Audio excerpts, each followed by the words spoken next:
So this will be part 2 of the videos on Muhyiddin Ibn Arabi, and what I'd like to start off doing is talking about some of the scholarship that's been done on Muhyiddin Ibn Arabi. I also want to talk about some of the writings that Muhyiddin Ibn Arabi has that are widely available and easy to find.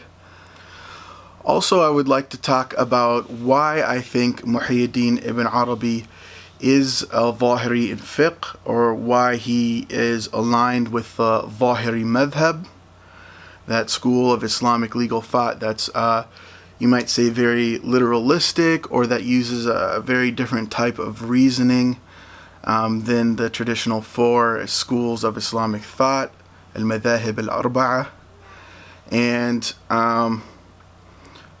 I want to show through al-Futūḥāt al-Makkiyya, through his text, the Meccan Revelations, some evidence, show why I think that's the case, and why I think previous scholarship hasn't really caught up there with this points here.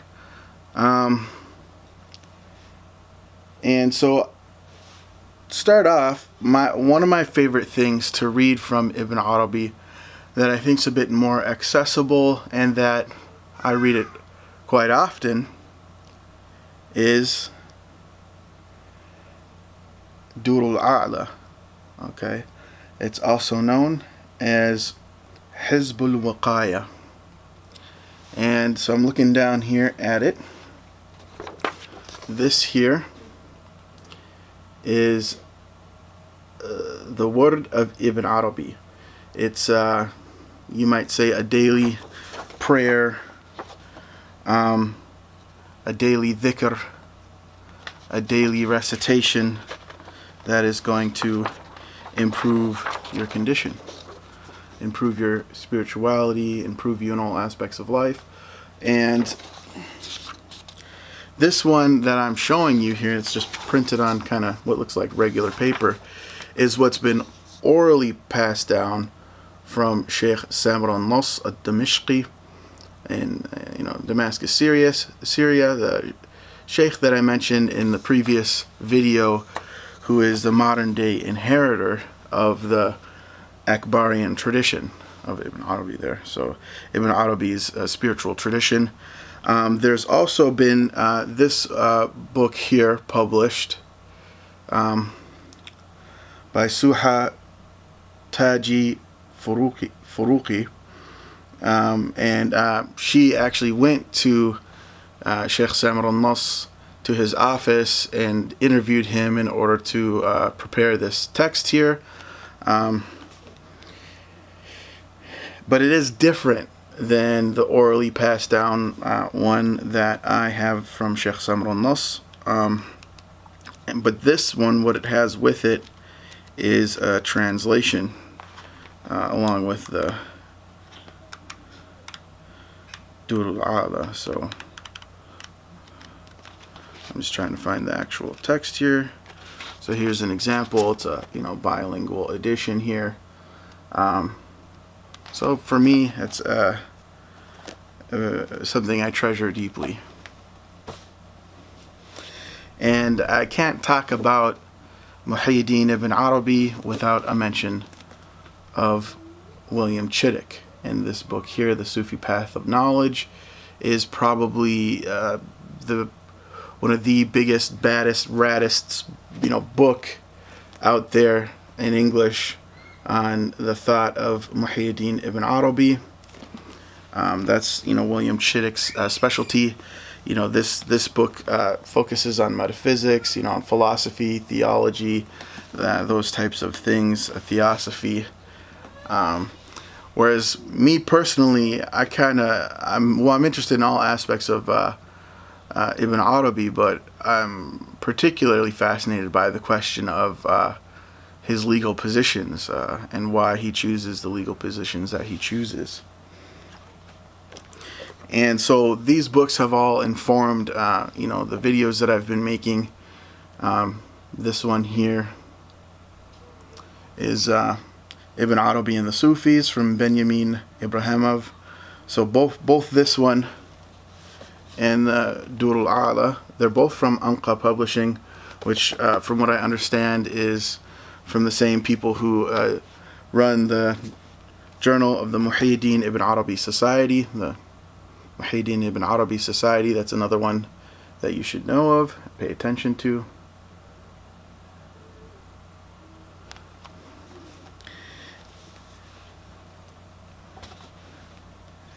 And there have been some translation work done on al-Futūḥāt al-Makkiyya. It's extremely difficult text to translate because Ibn Arabi is so idiosyncratic with his language. He has his own idiolect, his own personal dialect, if you will, what we call it in linguistics. And so Ibn Arabi, often he's using Arabic words and he's playing with the multiple meanings that one word might carry. So it's a polyvalence of different meanings, all this different semantic baggage that one word may carry. And I don't know if you can see over on this side here, try to turn the camera over. I'm very much into Jacques Lacan and psychoanalysis and psychoanalytic thought, and he is very much a product of French structuralist linguistics, and he says that the unconscious is structured with language. And me, I did my undergraduate studies in linguistics. I've always had a fascination with psychology, did a minor in psychology essentially in undergrad, and Ibn Arabi is playing on this aspect of the human condition, the fact that our unconscious is structured by language. The human experience is imprisoned in language, whether we like it or not.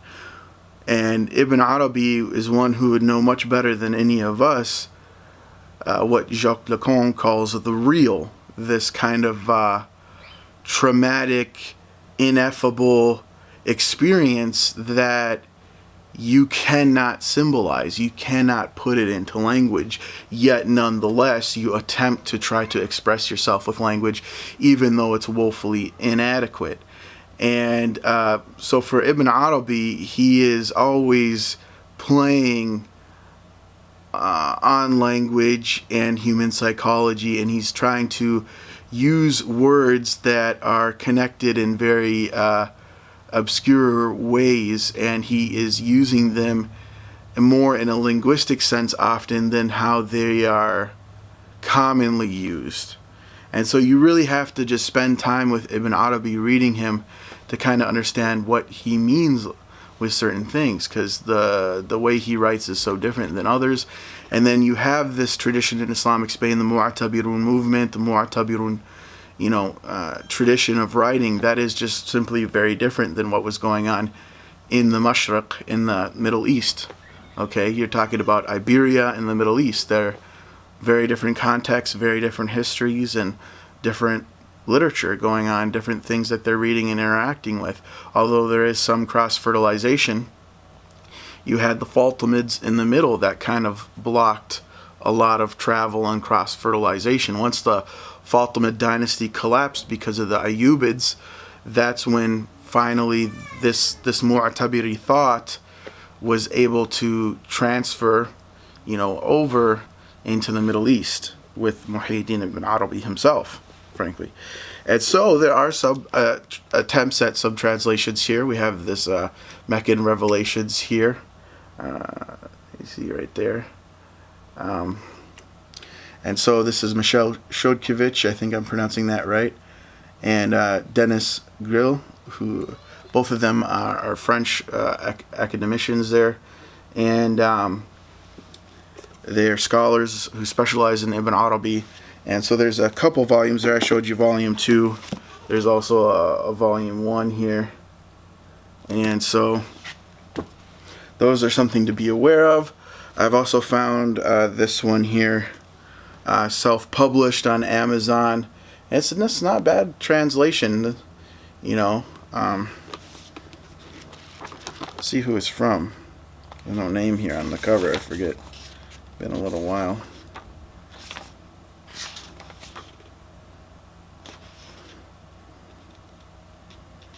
And I'm not seeing a name on here, so perhaps the translator wants to remain anonymous. It says it's made in the U.S., published in Middletown, Delaware, January 13th, 2018. And let's see here. Yes. So Eric Winkel, I don't know if you can see his name there. He has also written this book, Mysteries of Purity here. Ibn Arabi's Asrar al-Tahara. So he's got, Ibn Arabi has a chapter in the al-Futūḥāt al-Makkiyya called, Asrar al-Tahara. And so here, Eric Winkel translated it. Eric Winkel is currently working on a translation of the entire al-Futūḥāt al-Makkiyya. He is, from what I understand, kind of like self-publishing each chapter as he translates it on Amazon. So his translations are easily accessible through Amazon. They're inexpensive, and for academics who are working on Ibn Arabi, it just kind of makes things a little bit easier. And going back to Michel Chodkiewicz, there's his famous book here, Prophethood and Sainthood in the Doctrine of Ibn Arabi.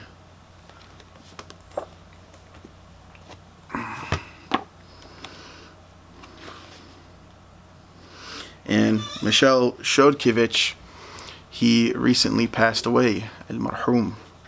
And so volume 67, the recent one here from the Journal of Muhyiddin Ibn Arabi Society, is kind of a eulogy to him, if you will. It's, got some chapters here, regarding him. And another one that I recommend, if you're able to find it, is Muhyiddin Ibn Arabi commemorative volume from the Muhyiddin Ibn Arabi Society. Highly recommend it. It's got a lot of awesome stuff in it. And not sure if I'm pronouncing this right, but Claude Addas, that's most people call her here in the United States, or that's how they pronounce it. She's famous biographer of Muhyiddin Ibn Arabi. She's also written some about his Ẓāhirīsm after I published my article, looking at some primary documents as to his affiliation and different ijazas that he had. And you can see I've got so many tabs on this thing. I've been reading that book for quite some time. And Alexander Knish. So Alexander Knish, University of Michigan, Department of Near Eastern Studies. He wrote this book, Ibn Arabi in the Later Islamic Tradition, The Making of a Polemical Image in Medieval Islam. So here it's talking about the detractors of Ibn Arabi and the later medieval tradition. And here's something here from the Arab world. Okay. الطريقة الأكبرية الحاتمية أوراد وأحزاب الشيخ الأكبر محي الدين ibn Arabi, from Ayman Hamdi. So this kind of is just like a book of different kinds of dhikrs, things that you can recite, remembrances from the Akbari school of Sufism, the Akbari Sufi order. This is a summarized biography of Ibn Arabi from Claude Addas. It's called The Voyage of No Return. I recommend reading this one before you get into the Red Sulphur, because the Red Sulphur is very academic. It's not really meant for the layperson. This one here is more meant for the layperson, so I would start with this book for sure.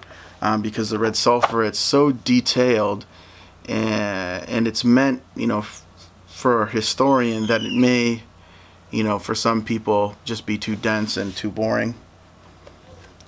And now I'm going to try to get to some books that we have of Ibn Arabi that are in translation.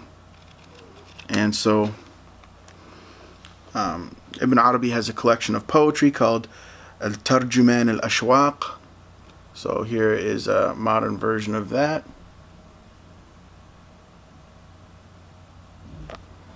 So it says reprint from the collections of the University of California Libraries. So here's the original. It's published in London. Reynold Nicholson. I don't know how well that comes into focus here with the autofocus, so just bear with me.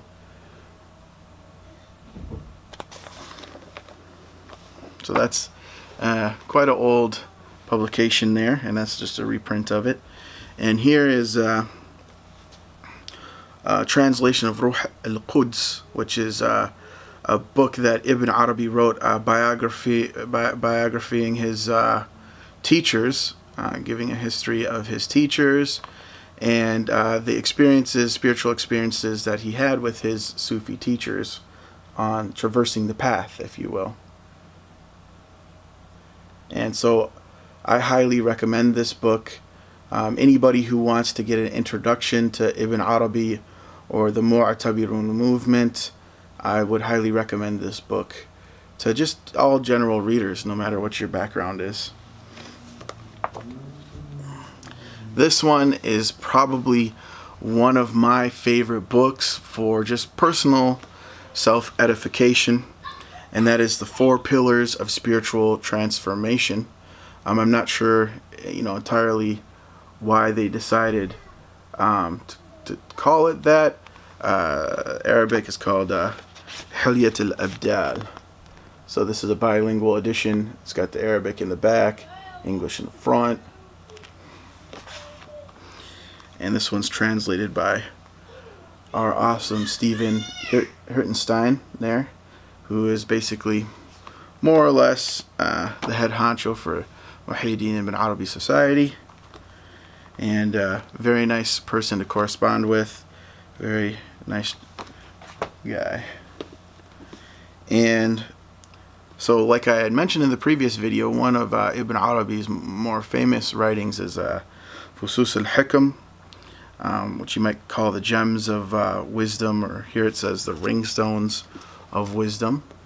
And there's multiple translations of this out there, so this definitely is not the only one. But I thought I'd share it with you guys. It's from Qazi Publications, which publishes out of Chicago there. And so that's some books I wanted to share about regarding Muhyiddin Ibn Arabi. Muhyiddin Ibn Arabi was extremely prolific, and he has quite a lot of different texts that he's wrote.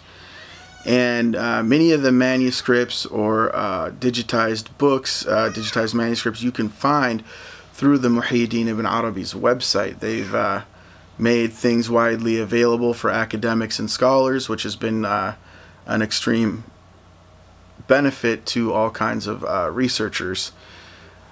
So I highly recommend that you take a look at their website if you're interested in Muhyiddin Ibn Arabi.